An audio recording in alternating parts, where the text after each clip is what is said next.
10th का mathematics है, geometry. Triangle चल रहा है, पार्ट 37, प्रश्नावली 6.4 स्टार्ट हो रहा है। और इससे पहले जो थ्योरम पढ़े हो उसी पर आधारित ये हिसाब सब है। तो पहला क्वेश्चन है, मान लीजिए ABC समरूप त्रिभुज DEF, यानी आंसर 1। त्रिभुज ABC समरूप त्रिभुज DEF है। तो चलो इतना ही तक पहले दो त्रिभुज खींचे। तो एक त्रिभुज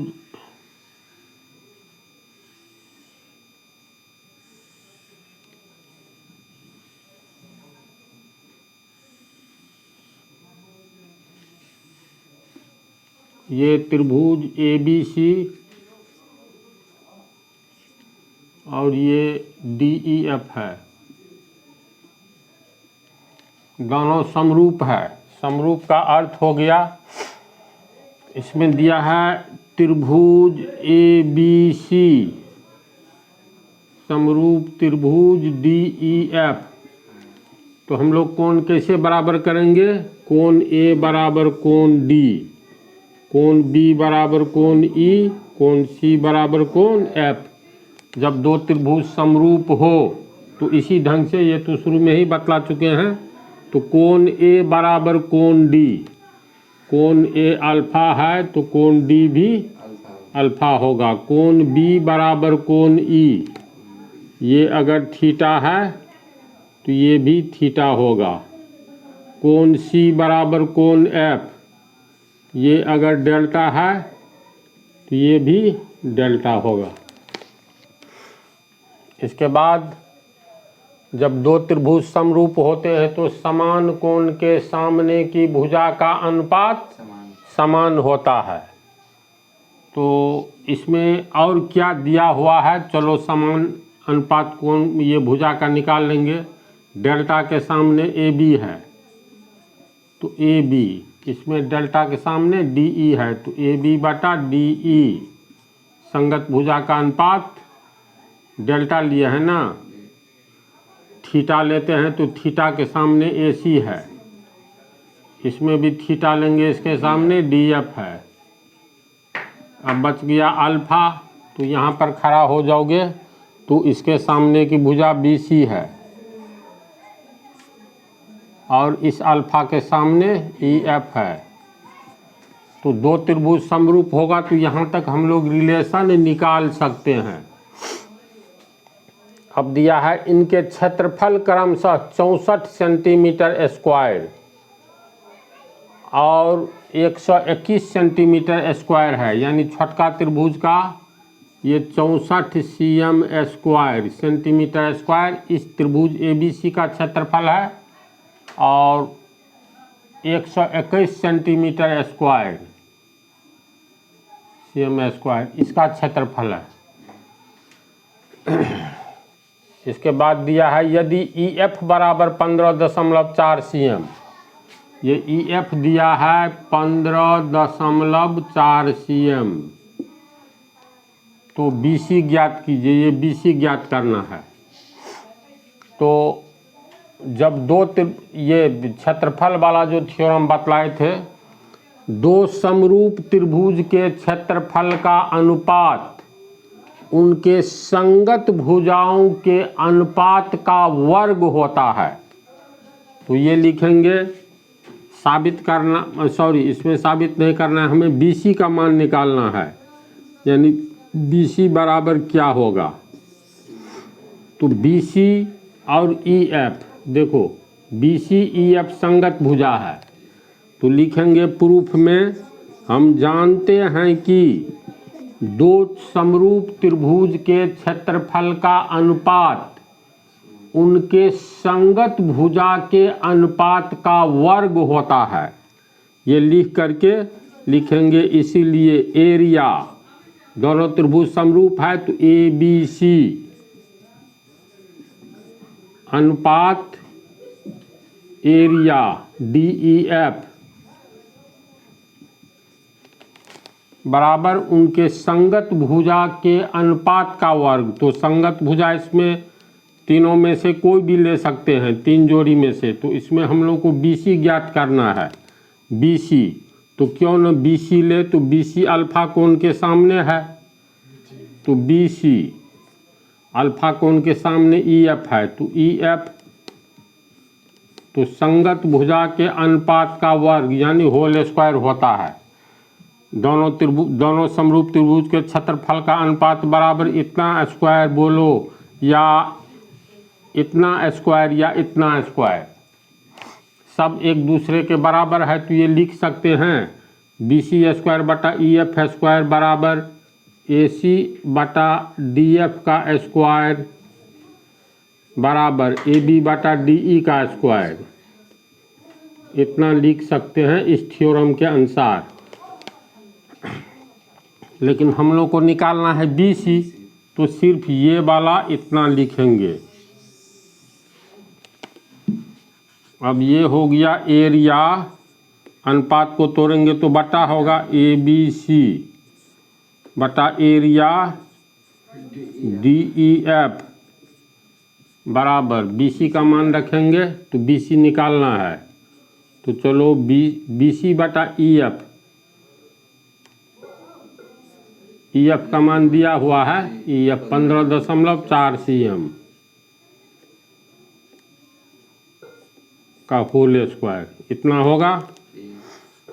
एरिया ABC का एरिया 64 cm स्क्वायर है, तो 64 cm स्क्वायर बटा इसका है 121 cm square, 121 cm square, cm square cut गया, फिर बराबर BC बटा 15.4 cm का होल स्क्वायर। समझ गया?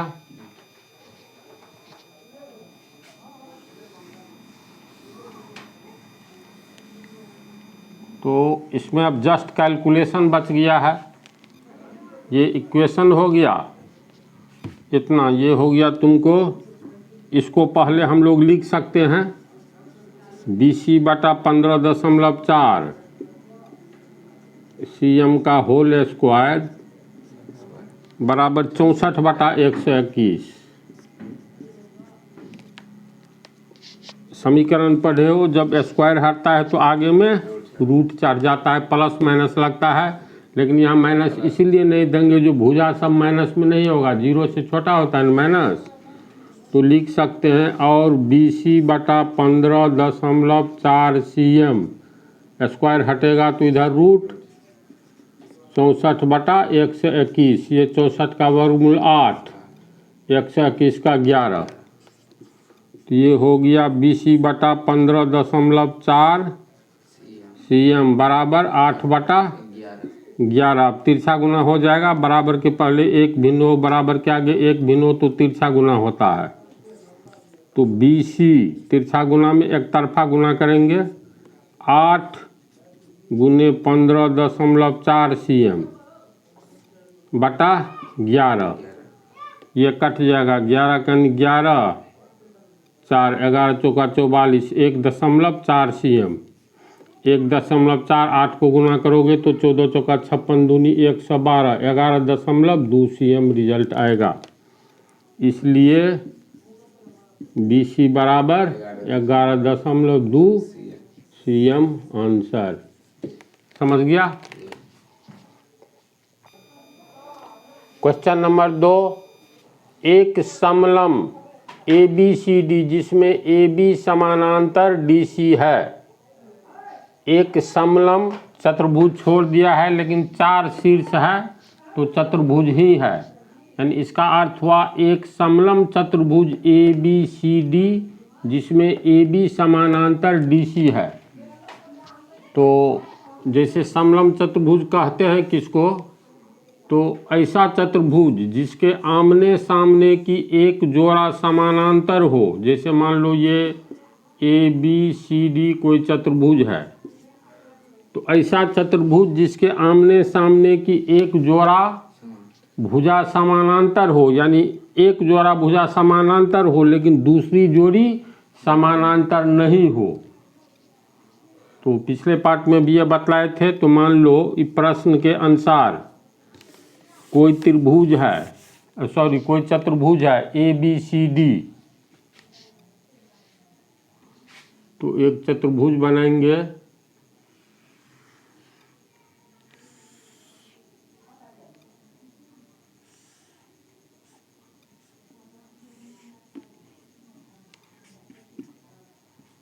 ABCD, एक समलंब चतुर्भुज है जिसमें AB समानांतर DC है, यानी AB और DC समानांतर है, तो समानांतर का चिन्ह एक ही दिशा में दोनों में खींच देंगे। ये तो बोले थे यहाँ ऐसे दो, तो यहाँ ऐसे नहीं देना है, हूबहू इसी स्टाइल में। इसका मतलब हुआ AB समानांतर DC, तो AB समानांतर DC है के विकर्ण परस्पर O बिंदु पर प्रतिच्छेद करते हैं। अब इसका विकर्ण हो गया DB, इसको मिला दो,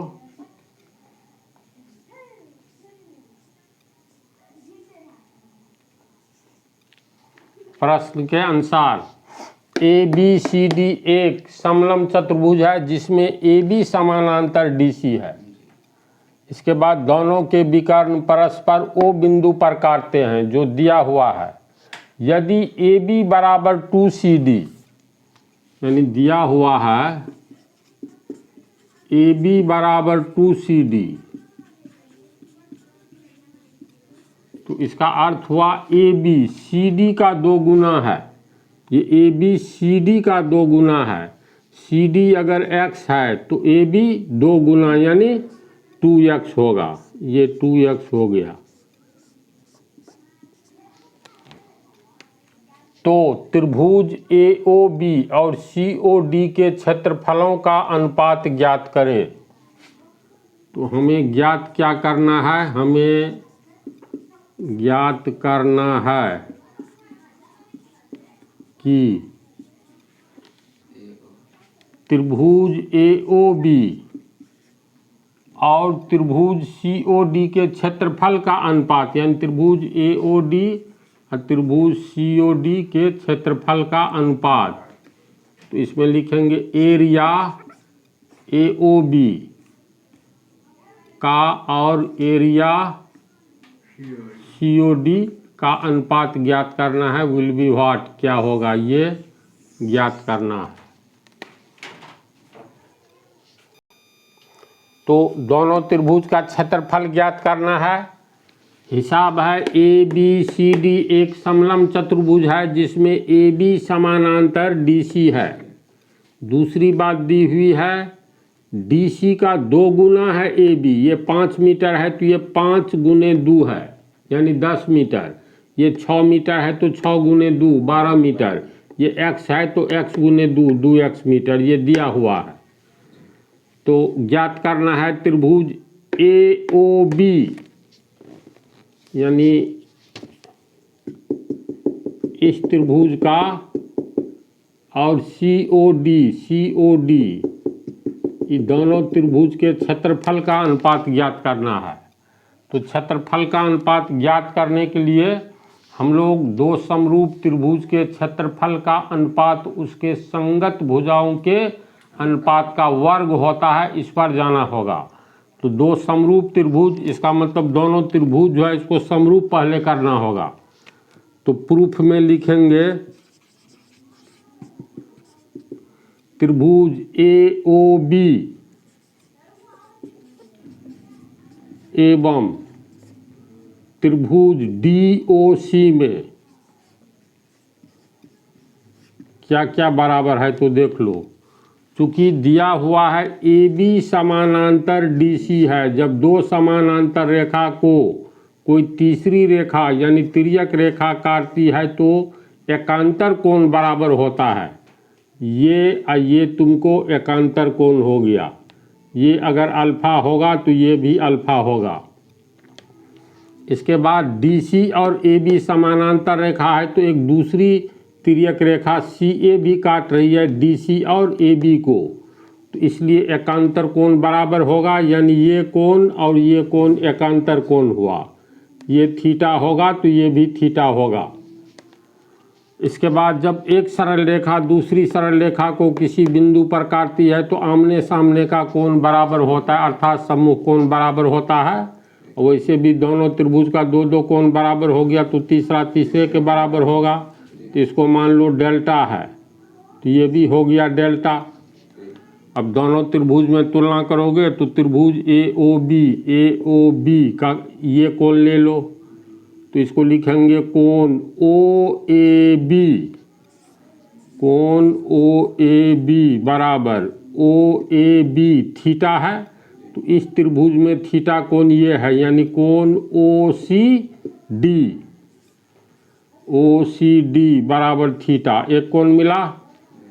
फिर इसका दूसरा कोण लेंगे अल्फा, तो इसको कैसे लिखेंगे, कोण ए बी ओ, ये अल्फा है तो डी ओ सी त्रिभुज में ये है अल्फा, इसको कैसे लिखेंगे, कोण ओ डी सी बराबर अल्फा, तथा ये कोण बराबर है तो इस कोण को लिखेंगे कोण ए ओ बी, डेल्टा है तो इसमें डी ओ सी बराबर डेल्टा। इसमें तर्क भी देना होगा, यहाँ लिखना होगा ये कोण बराबर है तो कोष्ठ में लिखना होगा एकांतर कोण, यानी एकांतर कोण बराबर होता है दो सरल रेखा को, दो समानांतर रेखा को कोई तीसरी रेखा काटती है ना, तो एकांतर कोण बराबर होता है। तो ये एकांतर कोण है तो कोष्ठ में लिखना होगा अल्फा, ये भी एकांतर कोण है तो ये भी लिखना होगा कोष्ठ में। इसमें लिखना होगा सम्मुख कोण है तो सम्मुख कोण समान होता है तो ये भी कोष्ठ में लिख ही देना है। अब दोनों त्रिभुज में देखो तो पहला का पहला कोण दूसरे के पहले कोण के बराबर है, यानी ये कोण की चर्चा है एंगल।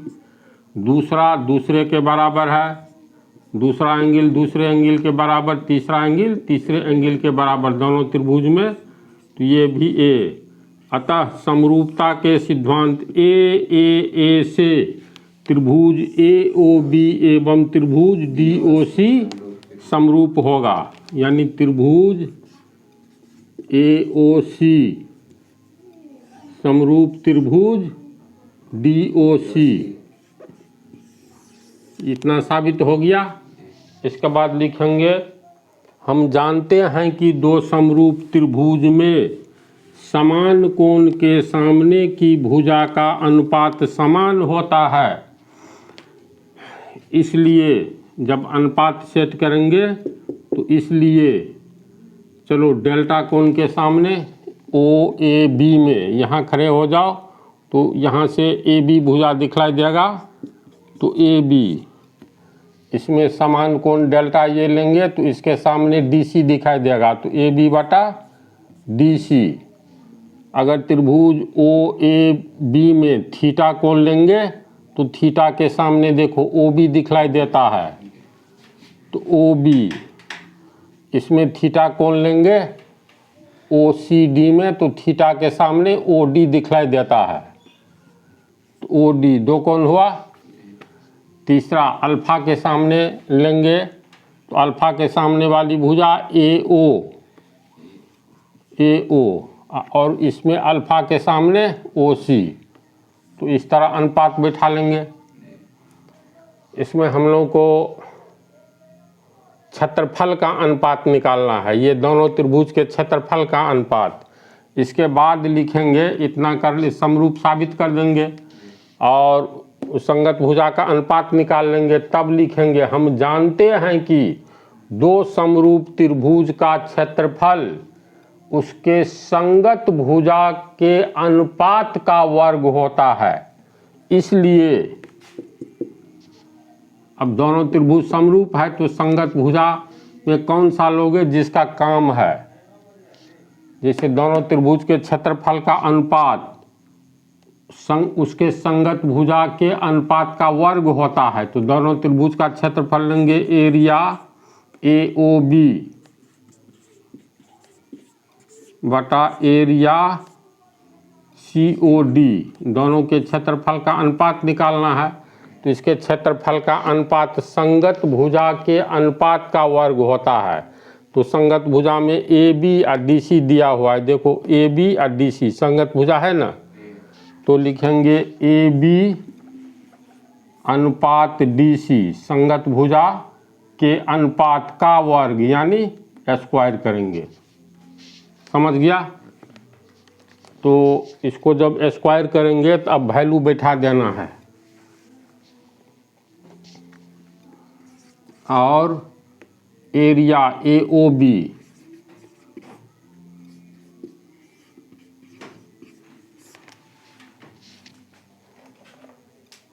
ओ बी बटा एरिया सी ओ डी बराबर ए बी कितना है, तो ए बी है 2x है ना, तो 2x बटा डी सी x है, फिर इसका स्क्वायर है तो इसका स्क्वायर देखो x x कट गया, इसलिए एरिया ए ओ बी बटा एरिया सी ओ डी बटा कहो या एरिया ए ओ बी अनुपात को हो बटा को अनुपात में तोड़ेंगे तो एरिया ए ओ बी अनुपात एरिया सी ओ डी, इधर कट करके 2/1 हुआ तो 2/1 का होल स्क्वायर, 2 दूनी 4 1 एकन 1 यानी 4:1 को हो या 4/1 को हो, ये आंसर होगा। दोनों समरूप त्रिभुज के क्षेत्रफल का अनुपात 4:1 को हो या 4/1 को हो, यही आंसर हो गया। तो समझ गया इसको। अब तीसरा प्रॉब्लम नेक्स्ट पार्ट में।